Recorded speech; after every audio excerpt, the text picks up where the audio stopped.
नमस्कार, स्वागत है आपका के न्यूज में। मैं हूं आपके साथ विशाल पंडित। तो आज हम बात कर रहे हैं जय जनादेश पे। महाराष्ट्र और उत्तर प्रदेश के उपचुनावों में बीजेपी गठबंधन ने उम्मीद से बेहतर प्रदर्शन करते हुए अपनी राजनीतिक बढ़त साबित की है। दोनों राज्यों में ऐसा क्या बदला जिसने विरोधियों को सोचने पर मजबूर कर दिया। दूसरी ओर झारखंड में हेमंत सोरेन की अगुवाई वाली जेएमएम सरकार ने माताहारी योजना को हथियार बनाते हुए सत्ता में दमदार वापसी की। तो क्या बीजेपी की जीत का यह सिलसिला रुकने वाला नहीं है? यह झारखंड का परिणाम विपक्ष के लिए नया रास्ता खोल सकता है? आइए इन नतीजों का विश्लेषण करते हैं, लेकिन उससे पहले ये रिपोर्ट देखिए। महाराष्ट्र से झारखंड और यूपी तक जीत की गूंज सुनाई दी। महाराष्ट्र में लाडली बहना योजना ने जादू कर दिया। महिला वोटरों के समर्थन से बीजेपी शिवसेना गठबंधन ने शानदार प्रदर्शन किया। झारखंड में हेमंत सोरेन की माताहारी योजना ने बीजेपी के मंसूबों पर पानी फेर दिया। जनजातीय इलाकों में इस योजना का खास प्रभाव दिखा, जिससे जेएमएम ने अपनी पकड़ मजबूत बनाए रखी। देखिए, कार्यकर्ता की भावनाएं हैं, भावनाओं को रोक पाना उचित भी नहीं है। जश्न का माहौल बन चुका है। जश्न तमाम झारखंड के तमाम क्षेत्रों में दिखाई पड़ेगा। ये कार्यालय का नजारा है।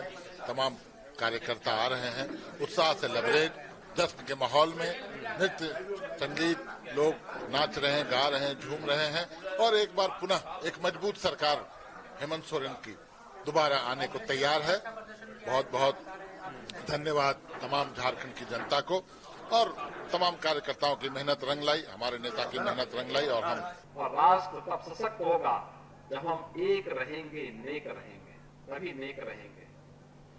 बटेंगे तो कटेंगे। यूपी में योगी आदित्यनाथ का नारा कटोगे तो बटोगे जनता के बीच खूब गूंजा। खासकर कुंदरकी जैसी सीट पर 31 साल बाद कमल खिलने से विरोधियों को सकते में डाल दिया।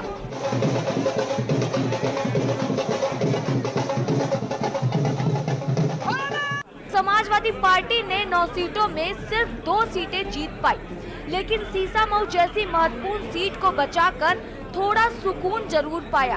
हालांकि अखिलेश यादव के सामने चुनौती ये है कि बीजेपी का ये विजयी रथ कैसे रोका जाए।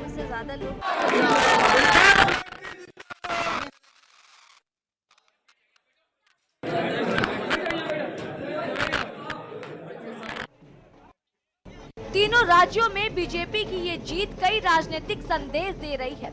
एक और योजनाओं के जरिए मतदाताओं को लुभाने की रणनीति रंग लाई, वहीं दूसरी ओर योगी आदित्यनाथ जैसे करिश्माई नेता की छवि ने पार्टी को और मजबूत किया। स्पेशल डेस्क के न्यूज इंडिया। जीत के बाद सीएम योगी आदित्यनाथ ने प्रेस वार्ता करी। बीजेपी कार्यालय में अभिवादन स्वीकार किया गया उनका। उसका क्या कुछ कहा है वो सुन लेते हैं। से पहले आप सभी का इस विशेष आयोजन में हृदय से अभिनंदन करता हूं। आज का दिन अत्यंत महत्वपूर्ण दिन है। देश के अंदर महाराष्ट्र और झारखंड राज्यों के विधानसभाओं के चुनाव के परिणाम आए हैं और विभिन्न राज्यों में उपचुनाव के परिणाम भी हम सबके सामने स्पष्ट हुए हैं। आज का जो जनादेश है, अगर हम उत्तर प्रदेश की दृष्टि से देखें तो 9 विधानसभा क्षेत्रों में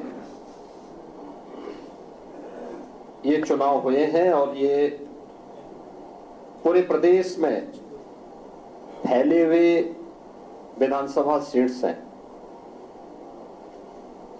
जिनमें भारतीय जनता पार्टी गठबंधन ने 7 सीटें जीती हैं। इस ऐतिहासिक विजय के लिए इसका श्रेय देश के यशस्वी प्रधानमंत्री आदरणीय श्री नरेंद्र मोदी जी के नेतृत्व को, उनके मार्गदर्शन को जाता है, क्योंकि उनका यशस्वी मार्गदर्शन और नेतृत्व ही हमें डबल इंजन सरकार को सुरक्षा, सुशासन और समृद्धि के मार्ग पर आगे बढ़ा करके लोक कल्याण के कार्यक्रमों को जमीनी धरातल पर उतारने के लिए प्रेरित करता है। ग्राफिक्स के एरिया को बताते कहां कहां पर बाबा का जादू चला और कैसे उपचुनाव की जो सियासत थी, वो जो अखिलेश यादव सारी की सारी सीटें जीतने का दावा कर रहे थे, वो कैसे इस चीज़ें जो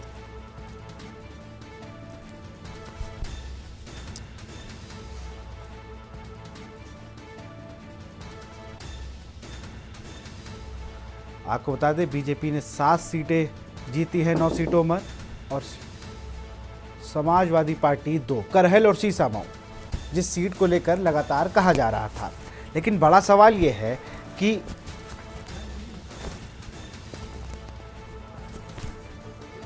सबसे बड़ा सवाल जो अभी भी एक कौतूहल का विषय बना हुआ है, एक तरफ जहां मुस्लिम बाहुल्य सीट पर समाजवादी पार्टी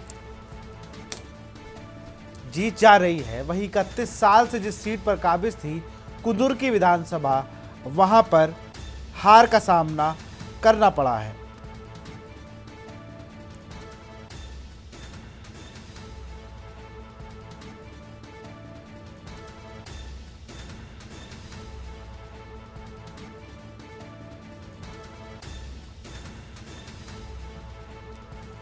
और महाराष्ट्र में 288 सीटों की अगर बात की जाए तो बीजेपी गठबंधन 228, कांग्रेस गठबंधन 54 और अदर की अगर हम बात करें तो मात्र 6 सीटें हैं। तो यहां पर क्लियर बहुमत की ओर भारतीय जनता पार्टी।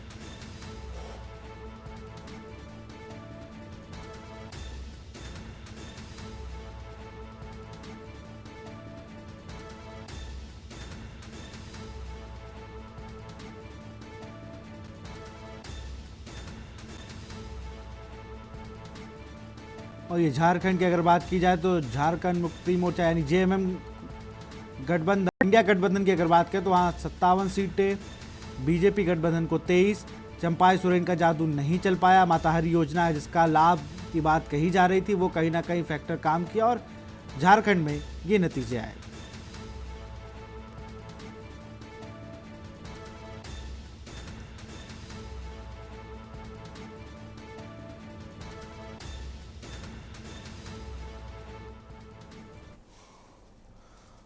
और इसी पर चर्चा करेंगे। हमारे साथ बीजेपी से कुंवर जुपेंद्र सिंह हैं, बहुत बहुत स्वागत है। डॉक्टर नितेंद्र यादव हैं, सपा प्रवक्ता, आपका भी बहुत बहुत। शैलेश सिंह हैं, कांग्रेस नेता, आपका भी स्वागत। दिनेश शर्मा है, वरिष्ठ पत्रकार महाराष्ट्र से, आपका भी स्वागत। गंगेश गुंजन जी हैं, देश के जाने माने संपादक और वरिष्ठ पत्रकार, हमारे साथ जुड़े हुए हैं, बहुत बहुत स्वागत है सर आपका भी। और सबसे पहले तो मैं डॉक्टर नितेंद्र यादव के पास ही चलूँगा। नितेंद्र, जैसे कि आप भी कई बार, अभी मैं आपको देख रहा था पिछले दिनों, आप कई चुनावी रैलियों में थे, उनमें सीसामऊ भी एक सीट थी, वहाँ पर कुंदुर की भी एक वो सीट थी और मीरापुर भी थी, जहाँ पर आप लोग को लग रहा था सीट हमें मिल जाए, क्योंकि पिछली बार मीरापुर सीट की अगर हम बात करें तो यहाँ पर आरएलडी सपा के समर्थन से जीती थी। वहीं अगर हम बात करें कुंदुर्की की तो यहाँ पर समाजवादी पार्टी सफ़ी जियाउर रहमान बर्क विधायक हुआ करते थे, वो सांसद बन गए तो उनके बाद ये सीट खाली हो गई। खैर 31 साल बाद वहाँ पर बीजेपी का कब्जा हुआ, लेकिन कुल मिलाकर जो सीसामऊ है वहाँ 28 साल बाद भी नहीं जीत पाए। क्या कहेंगे उपचुनाव को लेकर? जी विशाल जी, धन्यवाद। देखिए, ये बहुत महत्वपूर्ण है कि कानपुर ने जिस काम के लिए कानपुर जाना जाता है वो संदेश उसने प्रदेश और देश को दिया। कानपुर मौलाना हसरत मोहानी और गणेश शंकर विद्यार्थी करते हैं और कानपुर अपनी गंगा जमुनी तहजीब के लिए जाना जाता है। यहाँ कभी भी हिंदू मुस्लिम के बीच वैमनस्य नहीं रहा और उसका प्रमाण कानपुर की सीसामऊ विधानसभा ने दिया। सभी वर्गों का वोट मिला और बहुत सारी भारतीय जनता पार्टी के प्रयास के बावजूद माननीय मुख्यमंत्री जी के दो बार दौरे और रोड शो के बाद तमाम प्रयास किए गए कि मतदाता वोट ना डाल पाए। उसके लिए पोलिंगों के बाहर आने वाले रास्तों पर बैरिकेड्स करना, गड्ढे खोदना, ये सब उन्होंने देखा। इसके बावजूद भी कानपुर की जनता ने मतदान में हर कोशिश करते हुए मताधिकार का प्रयोग किया, शांति बनाई, जिससे किसी तरीके का कोई विवाद ना हो, मतदान में व्यवधान ना हो, पोलिंगें न रोकी जाए।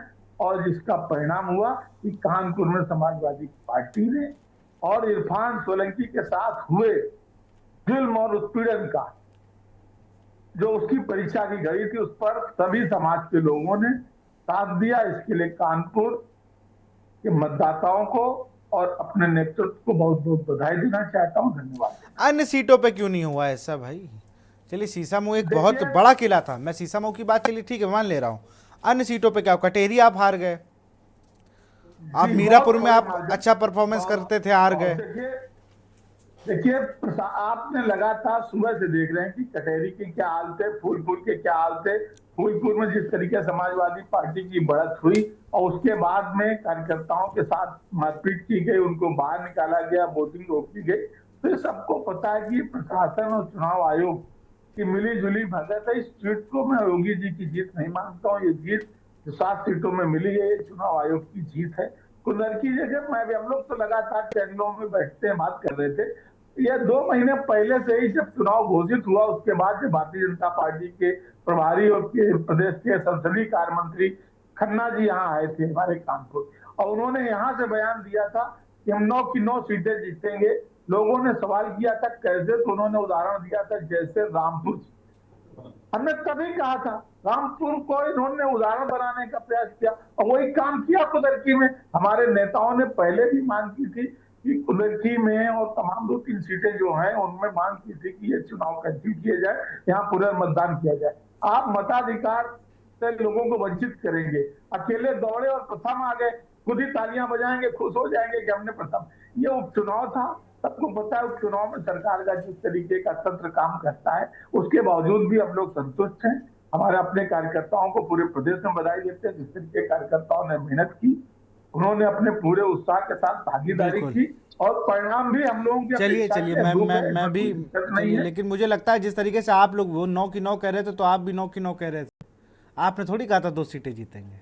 चलिए उस पर आऊँगा आपके पास भी। कुंवर जिपेंद्र सिंह जी, जिपेंद्र जी, केदारनाथ गुड साइन, बद्रीनाथ के बाद केदारनाथ में जो, लेकिन आपको नहीं लगता निर्दलीय अगर वहाँ इंद्रजीत सिंह ना लड़े होते तो आप की थोड़ी सी दिक्कतें बढ़ने वाली थी? खैर वो एक बात। दूसरी बात, यूपी में उपचुनाव में सीएम योगी आदित्यनाथ का जलवा जो नारा था वो कहीं ना कहीं चला। मुंबई, झारखंड में क्या हुआ? ये नारा काम नहीं किया। चुनाव है और उत्तराखंड के अंदर भारतीय जनता पार्टी की जीत है। उत्तर प्रदेश के अंदर 9 में से 7 सीटें भारतीय जनता पार्टी की झोली में। तो उत्तर प्रदेश की जनता, मतदाताओं ने निश्चित तौर पर एक बहुत अच्छा निर्णय लिया और तुष्टीकरण की राजनीति को एक करारा जवाब दिया। जैसा कि पहले समझा जा रहा था कि भारतीय जनता पार्टी तो एक माध्यम है तुष्टीकरण की राजनीति के खिलाफ लड़ने का, मात्र पर तुष्टीकरण की राजनीति को जवाब देने के लिए सबसे बड़ा जो रोल अदा करती है वो जनता करती है, वो मतदाता करता है। और मतदाता ने बखूबी बहुत समझदारी के साथ अपनी समझदारी का परिचय देते हुए भारतीय जनता पूरे देश में को इस तरह से बार बार देश के अंदर एक्सपेरिमेंटल यूज नहीं कर सकते। तो ये किसी दल विशेष की हार नहीं है। चुनाव है, हार जीत होगी। चुनाव विचारधारा का होता है, चुनाव मुद्दों का होता है। और यहाँ देश के अंदर जिस भावना, जिस राष्ट्रीयता और जिस देश प्रेम की जीत की और देशवासी और देश का वोटर बड़ा है, ये आने वाले समय के लिए, आने वाली राजनीति के लिए, विकसित होते भारत के लिए एक अच्छा संकेत है। अब आते हैं हम झारखंड। झारखंड आदिवासी बहुल प्रदेश है वहाँ रीजनल पार्टी का एक अपना ऑरा है। और झारखंड की अगर हम बात करें तो झारखंड में अगर जो जीती है पार्टी तो वो तुष्टीकरण की राजनीति नहीं करती। ठीक है, हार जीत चुनावों में होती है, लेकिन देश में जो आज मुद्दे हैं, जो समस्याएं हैं, जिन चीजों से देश प्रभावित था, भविष्य में होने की संभावना थी, उसे उत्तर प्रदेश की जनता ने और केदार घाटी की जनता और वोटर ने मिलकर जवाब दिया है, और ये देश में इसका एक बड़ा संदेश दिया है। बिल्कुल। अब मैं जरा झारखंड और महाराष्ट्र का रुख कर लेता हूँ। हमारे साथ गंगेश गुंजन जी हैं, बहुत वरिष्ठ पत्रकार हैं, कई बड़े समाचार पत्रों में संपादक भी रहे। सर, झारखंड में मोतिहारी योजना ही सब कुछ था या हेमंत सोरेन के साथ सिंपैथी वोट भी था? देखिए, सिंपैथी वोट का भी कुछ असर था, लेकिन मुझे लगता है कि ये मिसमैनेजमेंट ज्यादा था भारतीय जनता पार्टी का। पहला फैक्टर वो है। दूसरा फैक्टर ये है कि जो मुद्दे उठाए गए वो यहाँ के लोगों से कनेक्ट नहीं करते थे भारतीय जनता पार्टी ने जिस तरह के मुद्दे उठाए। तीसरा फैक्टर ये है कि मैया योजना जो लेकर हेमंत सरकार आई, उसका सीधा असर पड़ा, वो लास्ट मोमेंट में आया। और जब खातों में पैसे गए तो यहाँ की महिलाएं बड़े लेवल पर बाहर निकली, बड़ी संख्या में बाहर निकली और उन्होंने मतदान किया। ये एक डिसिसिव ये था, सरकार का फैसला था जिस पर कि बहुत असर पड़ा जिसका। लेकिन इस सब से पहले हम ये कहेंगे कि जो भारतीय जनता पार्टी का मिसमैनेज, चूंकि हारना एक मुद्दा है, लेकिन अगर आप इस तरह से हारते हैं 57-23, जो मुझे लगता है कि भारतीय जनता पार्टी का अब तक का शायद झारखंड बनने के बाद सबसे खराब प्रदर्शन माना जाएगा, तो ये अगर ये स्थिति पैदा होती है तो कोई एक लेवल पर गड़बड़ी नहीं है, गड़बड़ी कई लेवल पे है।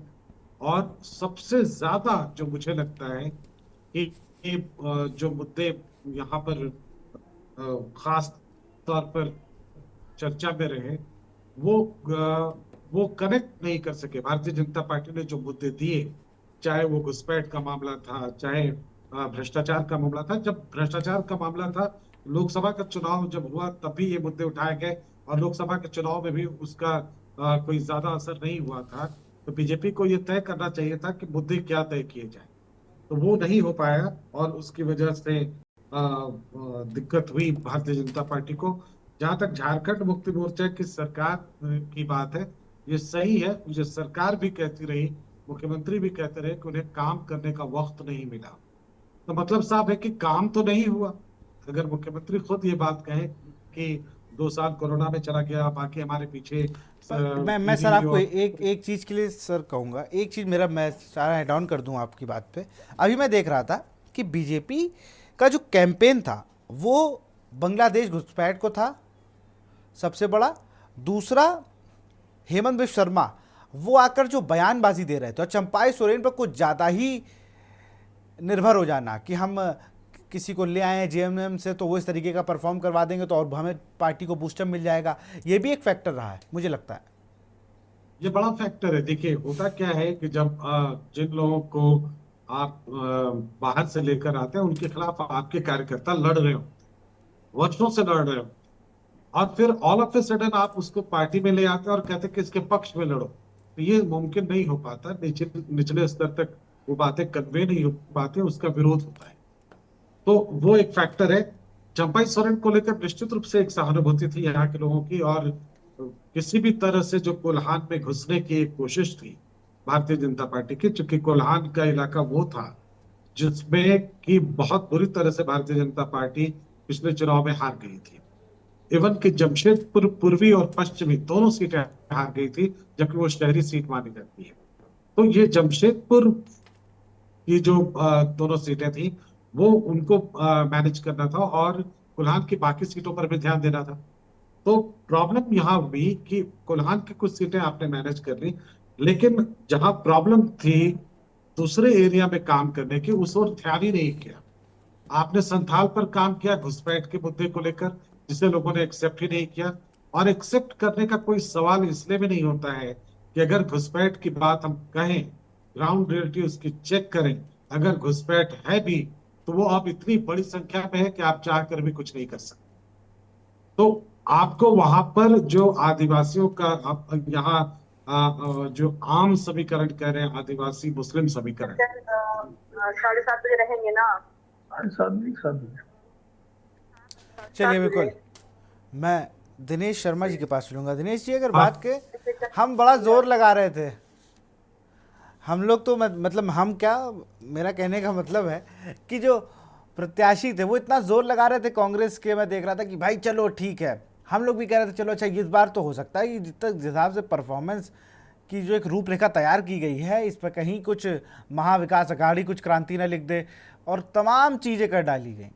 लेकिन इस बार का चुनाव तो ये भी प्रूव कर गया कि असली शिवसेना कौन है, असली एनसीपी कौन है, और कांग्रेस को ये बता दिया गया कि भाई आपको इतना ज़्यादा ओवर कॉन्फिडेंट होने की ज़रूरत नहीं है। क्योंकि मैं देखता हूँ कि संजय राउत का बयान, संजय राउत क्या बयान दे दे नहीं पता है। शरद पवार ने सोच लिया कि मैं ही सब कुछ हूँ, ऐसा मुझे लगता है। उनका मैं जिस फैसले को ले लूँगा वो हो जाएगा। उन्होंने सुप्रिया सूले जैसे जिता दिया, उनको लगा कि मैं अजीत पवार को भी हरवा सकता हूँ। और इतना ज़्यादा मराठा आंदोलन और तमाम चीज़ें मैं देख रहा था, वहाँ पर भी बीजेपी 21 सीटें जीत के आ गई। बहुत सी ऐसी जगह है जहाँ पर लग रहा था कि भाई नहीं हो सकता है, लेकिन वहाँ पर भी जीते। दिनेश जी। जी, मैं आपको बता दूं, दर्शकों को मेरा नमस्कार जी। पहले तो मैं महाराष्ट्र की पूरी स्थिति बता देता हूं जी कि महाराष्ट्र में 2-3 फैक्टर ऐसे रहे हैं जी कि जिन्होंने भरपूर बीजेपी का साथ दिया है। जी पहला फैक्टर ये रहा है कि चुनाव के अंतिम दिनों में बीजेपी का एक स्टैंड होना, जो बीजेपी के लिए बहुत फायदेमंद रहा है, और नवाब मलिक की सीट को लेकर के जो हिंदुत्व को पकड़ के बीजेपी महाराष्ट्र में चुनाव लड़ रही थी, उस हिंदुत्व को उद्धव बाला साहब ठाकरे ने तोड़ दिया। एक तो नाराजगी मराठों में ये रही है कि जिस हिंदुत्व को लेकर बाला साहब ठाकरे ने एक पार्टी खड़ी की, उस पार्टी को लेकर शिवसेना महाराष्ट्र में एक बार 2 बार उन्होंने राज भी किया है। और वहीं से जब इसका प्रभाव कम होना चालू हुआ, उद्धव ठाकरे को लोगों ने मराठाओं ने यहाँ पे कहना शुरू कर दिया कि उद्धव ठाकरे अब मराठियों के लिए नहीं, मुसलमानों के लिए काम करते हैं। पहली बात तो ये। दूसरी बात, उद्धव ठाकरे ने एक गलती और कर दी यहाँ पे कि जब वर्ली में पहली दफा आदित्य ठाकरे चुनाव लड़ रहे थे तो मनसे ने उनको वॉकओवर दिया था, लेकिन जब इस बार माइन से राज ठाकरे के पुत्र चुनाव लड़ रहे थे तो उन्होंने उनके सामने शिवसेना के उम्मीदवार को उतार दिया, बिल्कुल बिल्कुल उम्मीदवार को उतार दिया। अब ये नाराजगी जो है महाराष्ट्र में छुपी नहीं है। जब लोगों ने कहा कि जब आपके बेटे के लिए राज ठाकरे त्याग कर सकते हैं तो अपने भाई के बेटे के लिए आप एक सीट क्यों नहीं छोड़ सकते? ये मराठियों के लिए बहुत मतलब आप कह लीजिए कि जले पे नमक डालने वाली बात थी। तो ये हो गई। दूसरी बात, महाराष्ट्र में चुनाव थोड़ा लेट कराया गया क्योंकि सरकार को थोड़ा सा बेनिफिट देना पड़ा। उसका बेनिफिट ये हुआ कि इन्होंने जो लाडकी बहना स्कीम चालू की, उसका बेनिफिट इनको मिला है। लाडकी बहना स्कीम चालू करने के बाद शिंदे सरकार ने एक बहुत बड़ा काम किया कि घर घर जाकर, महिलाओं के दरवाजे तक जाकर ये सुनिश्चित किया कि आपको पैसे मिले कि नहीं मिले। ये फैक्टर जो है शिंदे के लिए और बीजेपी के लिए बहुत बड़ा काम कर गया, जो आज वो इस समय जो 220-22 सीटों पर आगे चल रही है। और एक तीसरा चीज मैं आपको कहना चाहूंगा कि कांग्रेस ने महाराष्ट्र में जो कैंडिडेट सिलेक्शन किए थे वो काफी कमजोर रहा है। मुंबई में अगर आप देखेंगे तो 36 सीटों में से 26 सीटों पर बीजेपी और उसके सहयोगी आगे हैं, कि उत्तर मुंबई जैसे इलाके में इनका सिर्फ एक विधायक जीत करके आता है और 6 की 6 में से 6 हार जाते हैं। तो ये फैक्टर रहा है। और काफी जगह पे तो मनसे ने काफी बंटाधार किया है इनका। कई सीटें ऐसी रही है जहां पे मनसे की वजह से उद्धव ठाकरे को और कांग्रेस को हारना पड़ा है। तो यही सब फैक्टर हैं जिसकी वजह से अभी मैं इस पे कुंवर जपेंद्र सिंह, नेता कांग्रेस के शैलेश सिंह और सारी राजनीतिक पार्टियों का रिएक्शन लूंगा, लेकिन एक छोटे से ब्रेक के बाद।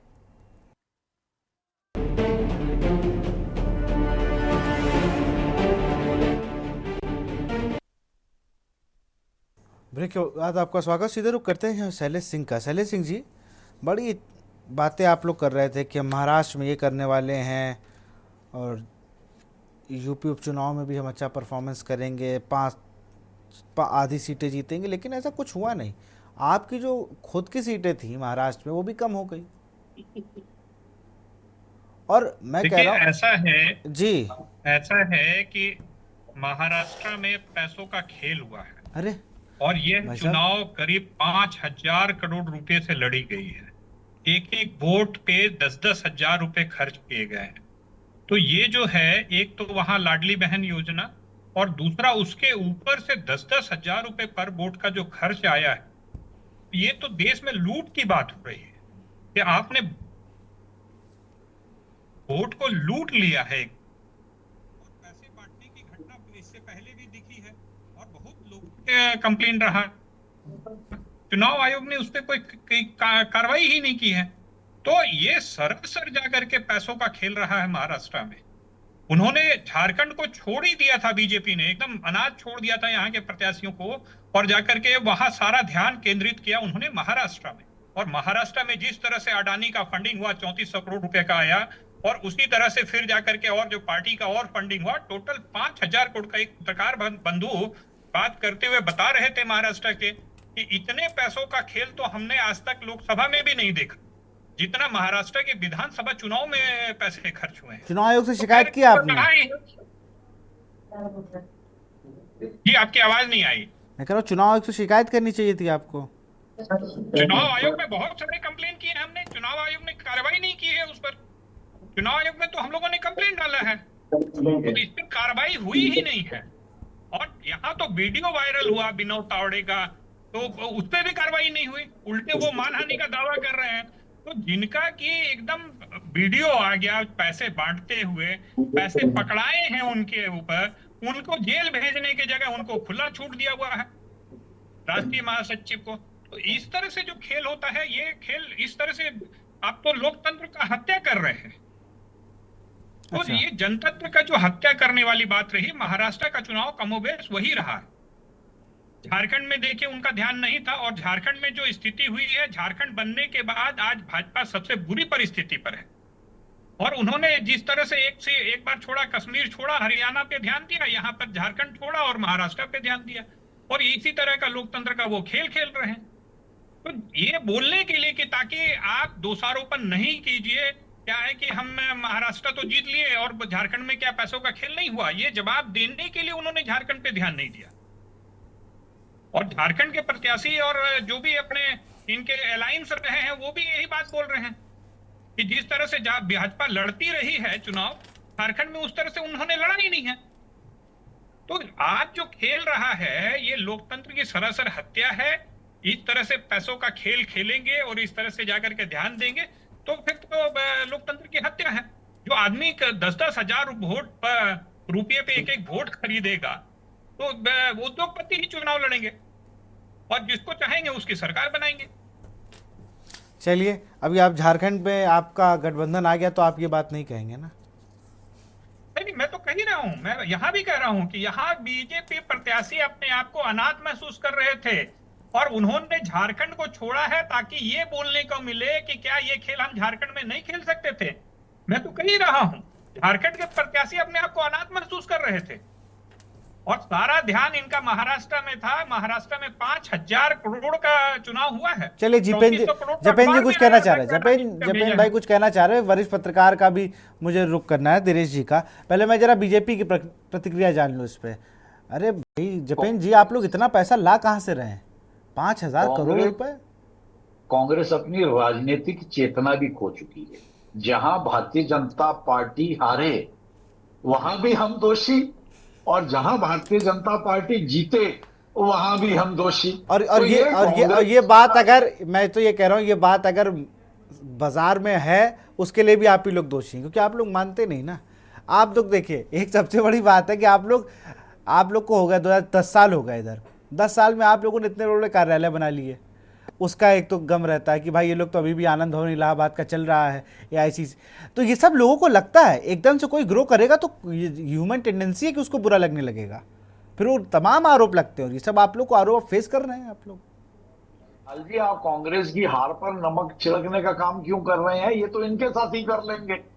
अब आप इन्हें विपक्ष को अपना काम करने दीजिए। जनता और वोटर भारत का, राज्यों का बहुत समझदार है और उसने बहुत समझदारी का परिचय दिया है। अब इसे कांग्रेस अन्यथा लेती है तो ये कांग्रेस की परेशानी है। हमें भारत की जनता और भारत के वोटर के ऊपर पूरा भरोसा है और हमें उम्मीद है कि भविष्य में भी इसी समझदारी का परिचय भारतीय वोटर देगा, जैसा महाराष्ट्र में, यूपी में और उत्तराखंड में हुआ। चलिए, दिनेश शर्मा जी कुछ कहना चाह रहे हैं। जी, मैं शैलेश जी से एक बात कहना चाहूंगा। शैलेश जी ने अभी कहा कि महाराष्ट्र में अडानी के पैसे और अडानी ने भरपूर पैसा दिया है, तो शायद आपको जानकारी होनी चाहिए कि अडानी ने जो धारावी का प्रोजेक्ट लिया है, धारावी जैसी सीट कांग्रेस ने जीत ली है। इसके लिए तो आपको ताली बजानी चाहिए। ये आपने फिर इनके जल पे नमक डाल दिया। और मैं आपको बता दूं शैलेश जी, यहाँ पे महाराष्ट्र में जो बीजेपी का स्ट्राइक रेट है वो 84% है और शिवसेना शिंदे का जो है वो 71% है और एनसीपी का जो है वो 69% है। और आपके कांग्रेस की भी मैं बता देता हूं, शायद आपको जानकारी नहीं है, कांग्रेस का सिर्फ 18.2 है। 84 में से 18 निकालेंगे तो स्ट्राइक पॉइंट कितना होता है आप ध्यान दीजिए। आपका मैनेजमेंट फेल रहा है महाराष्ट्र में चुनाव लड़े से। अब मैं बैठा हूं, मैंने भी इस चुनाव को पहले दिन से और आज तक मैं बिल्कुल बारीकी से नजर रख रहा हूं। मैंने ये देखा है कि बीजेपी जिस तरह से नगर पंचायत का चुनाव लड़ती है, वैसे ही चुनाव ये झारखंड में भी लड़ा है उन्होंने, वैसे ही चुनाव उन्होंने महाराष्ट्र में भी लड़ा। उन्होंने चुनाव लड़ने में कोई कोर कसर नहीं छोड़ी है। और रही बात, उन्होंने कैंडिडेट का सिलेक्शन बहुत सोच समझ कर किया था।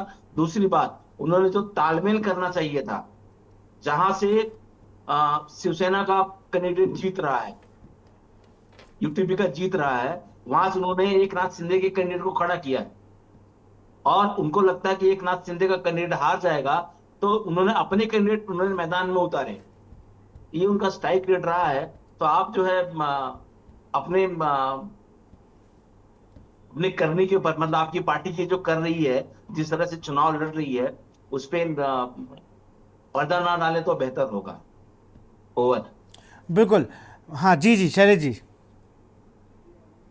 दिनेश शर्मा जी, ऐसी बात है कि आपने हमारी बात का जवाब ही दे दिया, क्योंकि अडानी ने धारावी का प्रोजेक्ट लिया है, वहां की जनता इसके विरोध में है और इसीलिए जाके धारावी की सीट हम जीत रहे हैं। तो आपने तो हमारी बात, मुंह की बात आपने छीन ली। और ये जो पैसों का खेल हुआ है, बड़े पैमाने पे पैसों का खेल हुआ है और वोटों को खरीदा गया है, लोगों को लालच दिया गया है। और उस वोट का आप इसका परिणाम देख सकते हैं कि जहां हमारी मैया समान योजना सफल रही, वहां लाडली बहन योजना महाराष्ट्र में सफल रही। तो भारत की जनता जरूर समझदार है और इस बात को जानती है कि हाँ, हमें रेबड़ी मिलेगा और हम काम करेंगे। तो ये है, और वहां वोटों को खरीदा गया है, ये क्लियर दिख रहा है, मैंडेट से क्लियर है कि वोटों को किस तरह से पैसे से खरीदा जा सकता है। चलिए बिल्कुल, मैं अब जरा यूपी की बात कर लेता हूँ। सब बने रहिए हमारे साथ। यूपी नितिन जी, जिपेन जी ने भी बहुत सी बातें कही, उनका जरा जवाब दीजिए।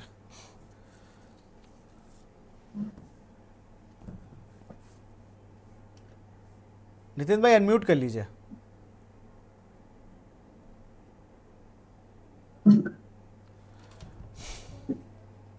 ये उत्तर प्रदेश में सब कुछ साफ है। जो भारतीय जनता पार्टी कर सकती थी, उन्होंने पहले ही कहा था कि रामपुर की तर्ज पर चुनाव लड़ेंगे। और रामपुर में क्या हुआ था, कितने % मतदान हुआ था, सबने देखा था। और जब आम चुनाव आया तो उसका परिणाम फिर से सबके सामने आया। इसी तरीके से इन्होंने उपचुनाव में जो कर सकते थे, गुंडागर्दी से लेकर प्रशासनिक में से लेकर के पुलिस की पिस्टल की दम पर, वो सब कुछ करने का प्रयास किया और उसका परिणाम आपके सामने है। मतगणना तक में जो बेईमानी कर सकते थे, सब कुछ किया। तो इस पर कुछ कहना शेष नहीं है, इस पर करना है। अब हम लोगों को और अपने कार्यकर्ताओं को आम चुनाव का 2027 का इंतजार करना है, उनके लिए संघर्ष करना है, जनता की आवाज को बुलंद करना है। कल्याण के कार्य जो सरकार की जन नीतियां, इनको लेकर हमें जनता के बीच रहना, सजग रहना और सरकार का ध्यान आकर्षण कराना है कि जनता के साथ शोषण और अन्याय ना हो। क्योंकि भारतीय जनता पार्टी इस समय पूरी तरीके से लूट और भ्रष्टाचार में आकंठ डूबी हुई है। इनके नेता पूरी तरीके से मदमस्त हैं। प्रतिदिन लगातार बलात्कार से लेकर लूट तक की घटनाएं रोज आम हो चुकी हैं। इस पर चर्चा नहीं हो रही है। सिर्फ पुलिस की दम पर ये चुनाव जीते गए हैं और इसका परिणाम 2027 में फिर आप शीशामऊ पर आरोप लगा रहे, शीशामऊ कैसे नहीं जीते फिर? क्यों शीशामऊ उन्होंने क्या नहीं किया? सब कुछ जो कर सकते थे वो सब किया। और देखिए, भारतीय जनता पार्टी की एक दूसरी विचार, ये जो चुनाव हार जाते वही जनता को गाली देने लगते।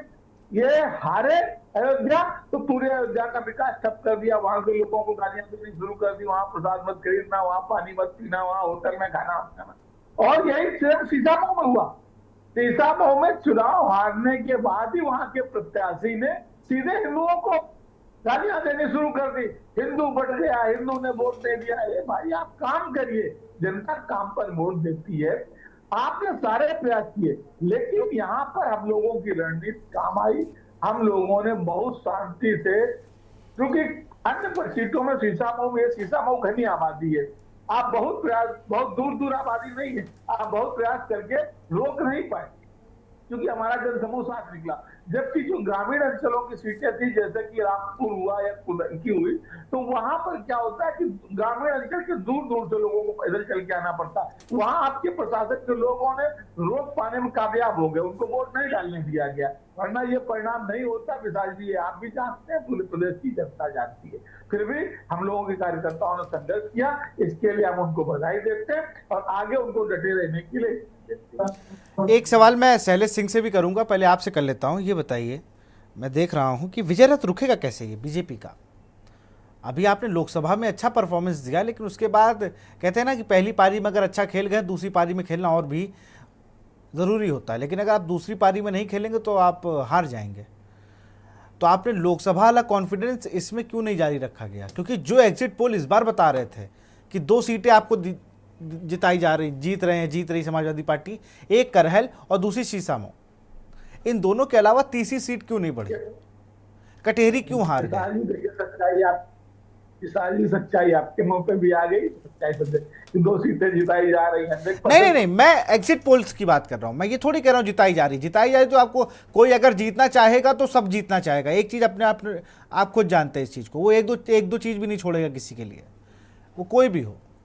जी बिल्कुल, मैं आपकी बात, देखिए, हम पहले भी अपने परफॉर्मेंस तरफ आगे बढ़ रहे थे, आज भी बढ़ रहे हैं। ये बाईपोल था, सबको पता है कि बाईपोल में सरकार का प्रभाव, उनका दखल अधिकारियों पर रहता है। ये आप मानेंगे अगर 27 में आपकी गवर्नमेंट आती हो, किसी सीट पर उपचुनाव हो, तो हम ये अभी से मान लें कि आपका उसमें दखल रहेगा, अधिकारी, पुलिस, जो भी आप कह रहे हैं? आपको धन्यवाद। आपके मुंह में घी शक्कर, 27 में हमारी सरकार आएगी। देखिए, एक चीज आप साफ समझ रहे हैं कि आप शीशामऊ का चुनाव हो, लड़कियों के उत्तर प्रदेश, आप कितना फोर्स लगा रहे थे? क्या आम चुनाव में ये कर पाएंगे आप? आम चुनाव में तो वही सामान्य स्थिति होगी ना, लोग निर्भय होकर के।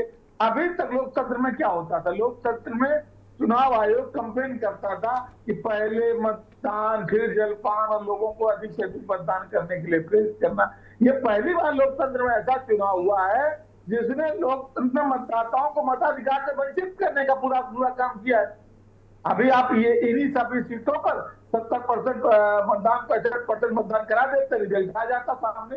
तो ये तो साफ साफ दिखाई पड़ रहा है कि मतदान किस तरीके से हुआ है और उसके परिणाम। और देखिए, हमारी पार्टी के जो वोट है, सबको पता है कि उसमें ज्यादातर चिन्हित हैं। कुछ कम्युनिटियां ऐसी जो खुलेआम समाजवादी पार्टी के साथ होती हैं, उनके आप नाम और उनके सरनेम आप जहां देखते हैं तो तुरंत आपको बैरिकेड लगा के उनको वापस करने में कोई आपत्ति नहीं होती है। तो ये चीजें साफ है, जो आम चुनाव में आप नहीं कर पाएंगे, सबको पता है। चलिए शैलेश सिंह, यही सेम सवाल आपसे। आप लोग तो समर्थन दे रहे थे, वोट बैंक कम हो रहा है आपका। मैं यूपी की बात नहीं कर रहा हूँ, यूपी में तो बढ़ गया आपका 4-5%। महाराष्ट्र में 60 सीटें थी, 20 सीटों पर आ गए आप। देखिए, ऐसा है कि जो यूपी का इलेक्शन हुआ, उसमें आपने बहुत सारे ऐसे वीडियो देखे होंगे कि एक धर्म विशेष के लोगों को वोट कैसे नहीं डालने दिया जाए, इसकी पूरी कायाबात जाकर के उन्होंने रखी। और इतना हुआ कि भाई पुलिस अधिकारी उस क्षेत्र को बंद कर दिए, बैरिकेटिंग कर दिए, बूथ तक आने नहीं दिए, जितने फोर्स लगाने थे फोर्स लगा दिए, फोर्स ने जाकर के पिस्टल लहराया। तो आप वोट को धमकाएंगे वोटरों को और कहेंगे कि हम लोकतंत्र की हत्या नहीं कर रहे हैं, तो ये दिखता है कि सरासर झूठ कैसे बोलते हैं। तो ये लोकतंत्र का हत्या कर रहे हैं। आज यूपी में 9 की 9 सीट सपा जीतती, 9 की 9 सीट सपा जीतती, जो आज 2 सीट अनम्यूट कर लीजिए, एक वर्ग भी आवाज ब्रेक हो लोगों को रही जो है। पता था कि ये सपा के वोटर हैं और ये सपा को जिता जाएंगे, और ये सीट को वो जीते नहीं दिए और उन लोगों को वोट करने नहीं दिए। आप ये वोट प्रतिशत में भी देख सकते हैं कि उस वर्ग का वोट जो 70%, 72% रहता था, वो आकर के 40% और 27% पे आ गया।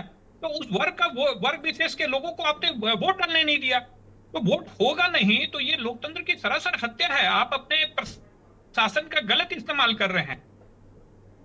ठीक है, मैं ज़रा गंगेश गुंजन सर से के पास चलूँगा। सर, इस तरीके के आरोपों को लेकर मैं झारखंड को भी लूँगा और मैं पूरे अगर भारत की बात की, ये आरोप बड़ा लगते हैं कि अभी जैसे एक आरोप लगाया मुंबई के चुनाव में कि महाराष्ट्र के चुनाव में कि भाई पैसे ले लिए, यूपी के चुनाव में कि भाई आपने जो आरोप है कि तानाशाही के खिलाफ हमने अफसरशाही के खिलाफ चुनाव हुआ। ये इस तरीके के आरोप लगते हैं, जनता क्या इसमें डाइवर्ट होती है? जनता के मन में क्या चला जाता है?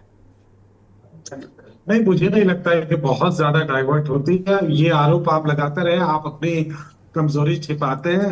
हमारे जो पूर्ववक्ता थे जो ये कह रहे थे कि झारखंड में बहुत ताकत से नहीं लड़ी बीजेपी, उनको मैं बता दूं कि झारखंड में बीजेपी पूरी ताकत से लड़ी है। प्रधानमंत्री की सभाएं हुई, यहाँ पर शिवराज सिंह मौजूद रहे, यहाँ पर हेमंत विश्व शर्मा जैसे फायर ब्रांड नेता मौजूद रहे। हाँ, जो मैं पहले कह रहा था कि लोकल कनेक्ट की कमी थी, उसका नुकसान हुआ, लेकिन ये बिल्कुल नहीं है। बीजेपी जहां भी चुनाव लड़ती है पूरी ताकत के साथ लड़ती है, और अडानी के कुछ इम्पोर्टेंट इकाई यहाँ पर भी है, झारखंड में भी है, आपको पता होगा। तो अगर अडानी से मोटिवेट होते चुनाव तो फिर यहाँ भी बीजेपी की सरकार होनी चाहिए थी। ये बिल्कुल अलग बात है। हाँ, ये बात मैं मान सकता हूँ कि पैसे का खेल होता है, चुनाव में पैसे का खेल होता है, लेकिन ये किसी एक पक्ष का नहीं है, सारे पक्ष इसमें शामिल हैं। जो सरकार यहाँ पर जो सरकार थी वो भी, और जो विपक्ष था वो भी, दोनों की जो स्थिति थी, दोनों में साफ दिखता था कि पैसे को देने को, पैसे खर्चने को लेकर कोई कोताही नहीं बरती गई। तो आप किसी एक दल या एक सेगमेंट को नहीं कर सकते। और अडानी फैक्टर यहाँ भी था। अगर अडानी फैक्टर से चुनाव प्रभावित हो रहे होते तो झारखंड में बहुत ज्यादा प्रभावित हो जाना चाहिए था, लेकिन ऐसा नहीं हुआ। तो आप ये सब बातें सिर्फ कमजोरी छिपाने की बात है, इससे कुछ हल नहीं होने वाला है। झारखंड मुक्ति मोर्चा ने एक ट्रम्प कार्ड उनके लिए था, मैया योजना, जिससे कि महिलाएं मोटिवेट हुई, वो बूथ तक पहुंची और उन्होंने चीजें बदल दी। ये एक फैक्टर है। सिंपैथी, आपने पूछा था कि सिंपैथी वोट है या नहीं, सिंपैथी वोट था या नहीं ये तो क्लियर नहीं है, लेकिन उस क्राइसिस ने एक नेत्री जरूर दे दिया कल्पना सोरेन के नाम से जेएमएम के पास, जिनमें मास अपील है, मास कनेक्ट है। बिल्कुल सही बात। और उन्होंने पूरा चुनाव प्रचार किया, जो जेएमएम की तरफ से बिल्कुल नया फेस हम कह सकते हैं सामने आई, और उन्होंने उसको सारा कनेक्ट किया, सारी जगहों पर वो पहुंची, सबसे ज्यादा चुनावी सभाएं की, लोग रात रात तक रुककर उनके चुनावी सभाओं में मौजूद रहे। तो वो एक फैक्टर जरूर था। और बीजेपी के जो स्थानीय यहाँ के नेता थे वो लोकल कनेक्ट पैदा नहीं कर सके। उन्होंने बहुत दूर के जो मुद्दे थे वो सब इसमें इंट्रोड्यूस कर दिया, जिससे कि नुकसान हुआ है। बिल्कुल, मैं जरा सीधे रुख करूंगा दिनेश शर्मा जी का। दिनेश जी, महाराष्ट्र के अलावा जिन राज्यों में चुनाव थे, मैंने जैसे आपने कहा ना, लाडली बहना योजना, इसकी जनक मध्य प्रदेश है। मैं मध्य प्रदेश चुनाव को कवर कर रहा था और मैं एक आदिवासी एरिया में था, मैं ये सबको बता रहा हूँ। और मैं जब वहाँ पहुँचा, जब पहले दिन पहुँचा तो मैंने कहा यार भैया क्या है इसमें। और जैसे महाराष्ट्र चुनाव में हुआ ना, या झारखंड के चुनाव में मातेहारी योजना, वैसे ही वो भी लॉन्च हुई 1.5 महीने पहले। मैं वहाँ पहुँचा, मैंने आदिवासी एरिया में घूमना, नक्सलाइड एरिया थे, मैंने वहाँ जाके पता करना शुरू किया, भाई कैसे क्या कर रहे हो आप लोग, क्या मन बना रहे हो आपकी वोट देने का। पहले आदमी नहीं बोला।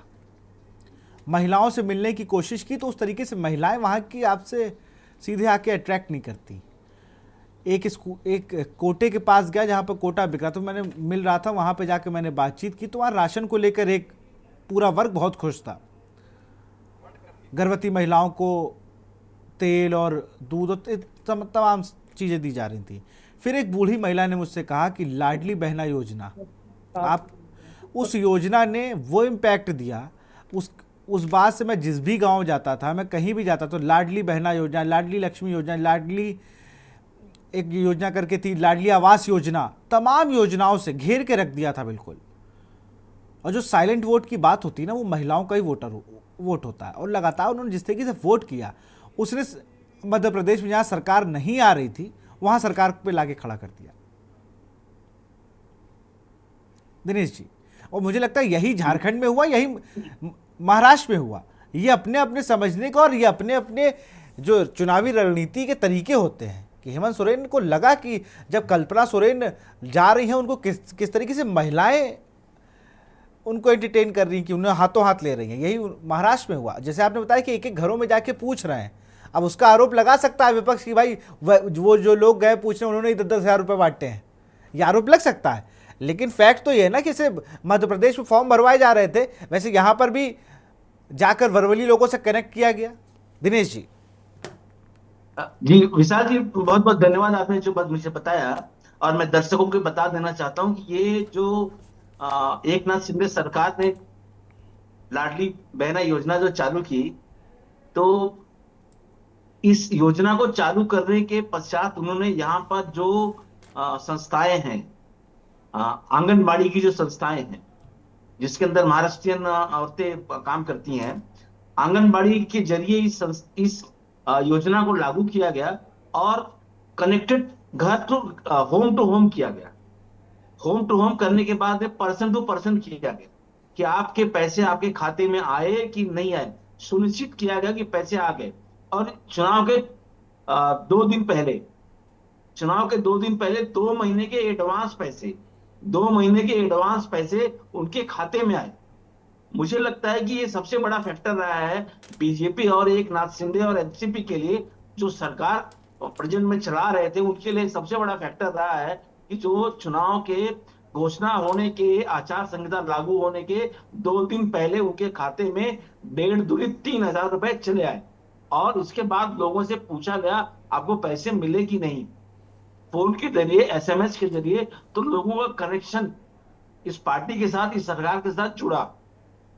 और रही बात कांग्रेस के जो थे साहब, सिंह साहब, जो कह रहे थे, मैं उनकी बात से भी सहमत हूं कि महाराष्ट्र में पैसे का खेल हुआ है।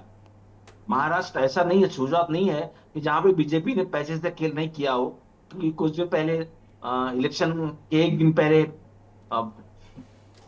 5 करोड़ रुपए के साथ उनके महामंत्री पकड़ाए गए थे। और वैसे इन्होंने वर्ली में भी पैसे बांटे हुए थे, लोग कहते हैं, और इन्होंने नासिक में पैसे बांटे हैं।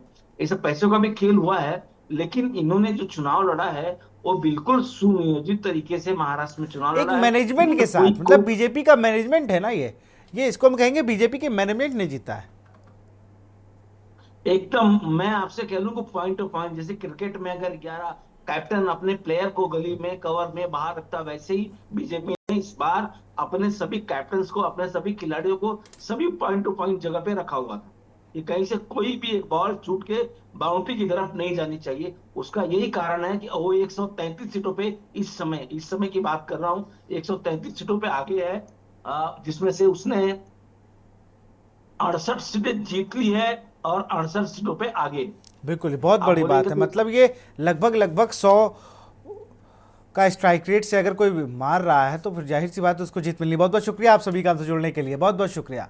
हम लोग बात करें जय जनादेश में जो 2 राज्यों के विधानसभा चुनाव और यूपी का उपचुनाव जो सब जगह बिल्कुल हॉट टॉपिक बना हुआ था, वहाँ पर बीजेपी ने शानदार लोकसभा चुनाव के बाद अपने आप को कवर किया और 7 विधानसभाएं जीती और 9 में 2 सीटें। एक जगह तो विपक्ष का किला ढहा दिया कुनूर की, लेकिन दूसरी अगर हम बात करें शीशामऊ का किला नहीं ढहा पाई।